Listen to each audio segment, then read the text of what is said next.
We left off with Ichabod Crane seeing he had a rival in trying to win the hand of Katrina in order to inherit her lovely farm. So we'll pick it up there. To have taken the field openly against his rival would have been madness, for he was not a man to be thwarted in his amours any more than any stormy person like Achilles. Ichabod, therefore, made his advances in a quiet and gently insinuating manner. Under cover of his character of singing master, he made frequent visits at the farmhouse. Not that he had anything to apprehend from the meddlesome interference of parents, which is so often a stumbling block in the path of courters. Balt Van Tassel was an easy, indulgent soul. He loved his daughter better than his pipe, and like a reasonable man and an excellent father, let her have her way in everything. His notable little wife, too, had enough to do to attend to her housekeeping and manage her poultry, her chickens. For, as she sagely observed, ducks and geese are foolish things and must be looked after, but girls can take care of themselves. Thus, while the busy dame bustled about the house or plied her spinning wheel at one end of the piazza, honest Balt would sit smoking his evening pipe at the other, watching the achievements of a little wooden warrior who, armed with a sword in each hand, was most valiantly fighting the wind on the pinnacle of the barn, so the weather vane. In the meantime, Ichabod would carry on his suit with the daughter by the side of the spring under the great elm, or sauntering along in the twilight, that hour so favorable to courters' eloquence. I profess not to know how women's hearts are wooed and won. To me, they have always been matter of riddle and admiration. Some seem to have but one vulnerable point or door of access, while others have 1,000 avenues and may be captured in 1,000 different ways. It is a great triumph of skill to gain the former, but a still greater proof of generalship to maintain possession of the latter, where the man must battle for his fortress at every door and window. He who wins 1,000 common hearts is therefore entitled to some renown, but he who keeps undisputed sway over the heart of a coquette is indeed a hero. Certain it is that this was not the case with the redoubtable Brom Bones, and from the moment Ichabod Crane made his advances, the interests of the former evidently declined. His horse was no longer seen tied to the palings on Sunday nights, and a deadly feud gradually arose between them and the preceptor of Sleepy Hollow. Brom, who had a degree of rough chivalry in his nature, would fain have carried matters to open warfare and have settled their pretensions to the lady according to the mode of those most concise and simple reasoners, the knight-errant of yore, by single combat. But Ichabod was too conscious of the superior might of his adversary to enter the lists against him. He had overheard a boast of Bones that he would double the schoolmaster up and lay him on a shelf of his own schoolhouse, and he was too wary to give him an opportunity. There was something extremely provoking in this obstinately pacific system.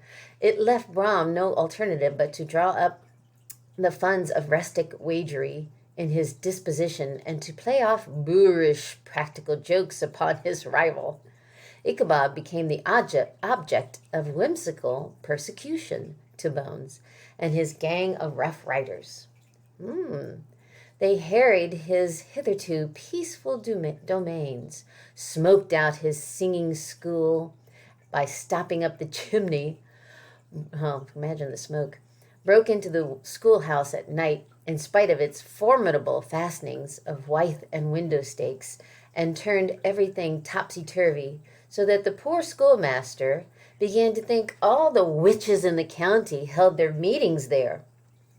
But what was more annoying, Brahm took all opportunities of turning him into ridicule in the presence of his mistress, and had a scoundrel dog whom he had taught to whine in the most ludicrous manner, and introduced as a rival of Ichabod's to instruct her in psalmody. In this way, matters went on for some time. Let's see some more pictures that they have here. Without producing any material effect on the relative situation of the contending powers. On a fine autumnal afternoon, Ichabod, in pensive mood, sat enthroned on a lofty stool from which he usually watched all the concerns of his literary realm.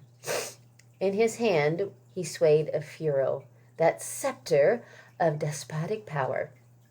The birch of justice reposed on 3 nails behind the throne, a constant terror of evildoers, while on the desk before him might be seen sundry contraband articles and prohibited weapons detected upon the persons of idle urchins, such as half-munched apples, pop-guns, whirligigs, fly-cages, and whole legions of rampant little paper game roosters.